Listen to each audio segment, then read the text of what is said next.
अस्य वचसो व्यधिष्ट महिष्ट सा तीव्रतस्य सुधाव।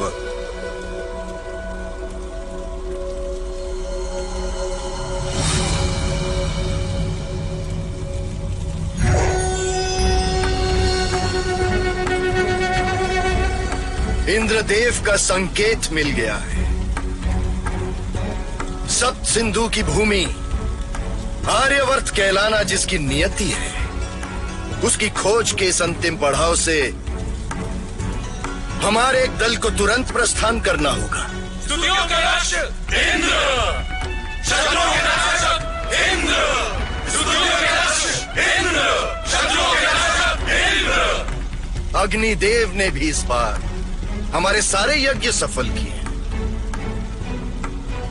यही संकेत है कि हमारा दल भी इस अभियान में सफल होगा। वीर कायस्थ, आज्ञा आत्मन। तुम्हारे साहस ने आर्यों को हमेशा बहुत सम्मान दिलाया है। इंद्रदेव की इच्छा पूर्ति करने वाले दल की अगुवाई तुम करोगे। पुरोहित अग्निमित्र, मैं शायद आपका यह आदेश सुनने के लिए ही जीवित था। आपका यह आदेश किसी भी आर्य के लिए खुशनसीबी होता, पर मेरे लिए तो जैसे जीवन की सारी इच्छाएं पूर्ण हो गई। जाओ कायस्थ, अपने वीरों के साथ जाओ। दूध और जल की नदियां बहती हो जाना। जहां मिट्टी में बीज भी पड़े तो वृक्ष बन जाते हैं। ऐसी उपजाऊ जमीन की खोज करके शीघ्र लौटो, क्योंकि वहीं अब आर्य अपनी दुनिया बसाएंगे। वीर कायस्थ के वीर योद्धाओं, यही अवसर है अपने अपने पिता और पितरों को गर्वित करने का। जाओ और अपना कर्तव्य निभाओ।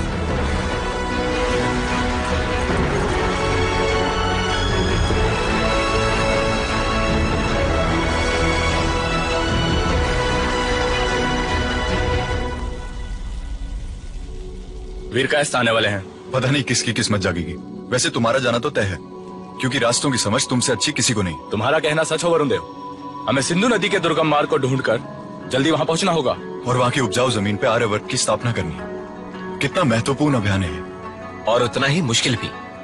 उस जमीन पे द्रविड़ों का राज्य है। पूर्वजों के जिस लक्ष्य को पाने के लिए हमने यहाँ तक का सफर तय किया है, वो चाहे जितना भी मुश्किल क्यों ना हो, हम उसे हासिल करके ही रहेंगे। तुम्हें क्या लगता है वरुण देव, शिवान के अलावा हम में से कौन होगा? तुम्हें लगता होगा कि तुम हो, और मैं ये चाहता हूँ कि वीर कायस्थ आएं और बोलें कि वरुण देव, तुम्हारे बिना मेरा ये दल अधूरा है। जो भी चुना जाए, मुझे उसके लिए बहुत खुशी होगी। वरुण देव। जी बाबा।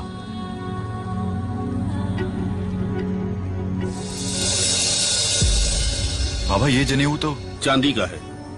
यही सोच रहे हो ना कि हम तांबे का जनेऊ पहनने वाले आम योद्धा के हाथ में ये चांदी का जनेऊ कैसे, जिस पर केवल सभासदों का अधिकार है, जिस प्रकार सोने के जनेऊ पर केवल पुरोहितों का अधिकार होता है।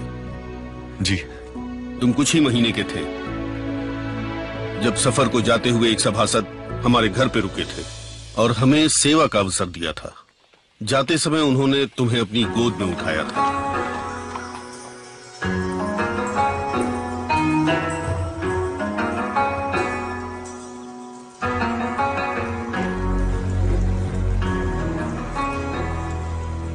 ये आप क्या कर रहे हैं आर्य? ये जनेऊ तो उलूका, हर आर्य को अधिकार है कि वो सभासद बन सके। तुम्हारे बेटे की इच्छा तो अभी से साफ नजर आ रही है। इंद्रदेव से वहां पहुंचने का रास्ता दिखाए। आर्य सभासदों के मुंह से निकली प्रार्थना देवराज इंद्र जरूर सुनते हैं। इसलिए विश्वास रखो, जो होगा अच्छे के लिए होगा।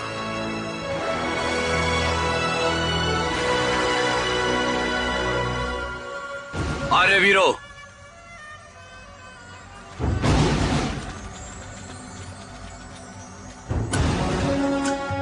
इंद्रदेव की इच्छा है और पुरोहित अग्निमित्र की आज्ञा कि मैं इस पड़ाव से एक दल लेकर आगे बढ़ूं।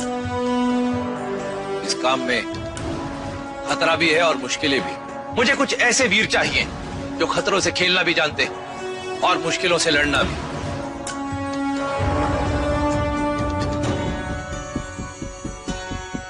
सिवान, तुम इन पहाड़ों को, इन रास्तों को सबसे अच्छी तरह से जानते हो, इसलिए सबसे आगे रहकर इस दल की अगुवाई भी तुम करोगे।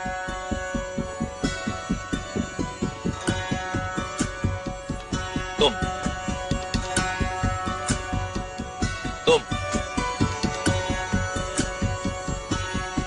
और तुम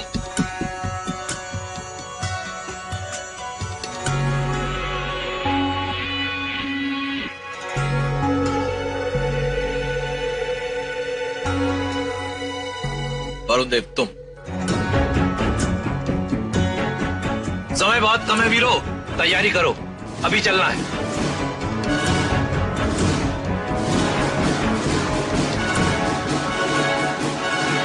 जो कुछ भी होता है अच्छे के लिए होता है। जी बाबा। मुझे पूरा यकीन है कि चांदी के इस जनेऊ को पाने की तुम्हारी यात्रा शुरू हो चुकी है। तुम जरूर सभासद के आशीर्वाद का मान रखोगे। जाओ, तैयार हो जाओ। जी बाबा। वीर कायस ने गधे की औलाद को घोड़ा समझने की गलती कर दी।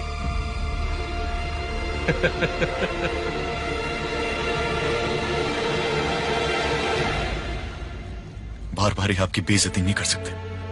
नहीं वरुण, नहीं। वीरता और सहनशीलता एक ही सिक्के के दो पहलू हैं। ये बात हमेशा याद रखना।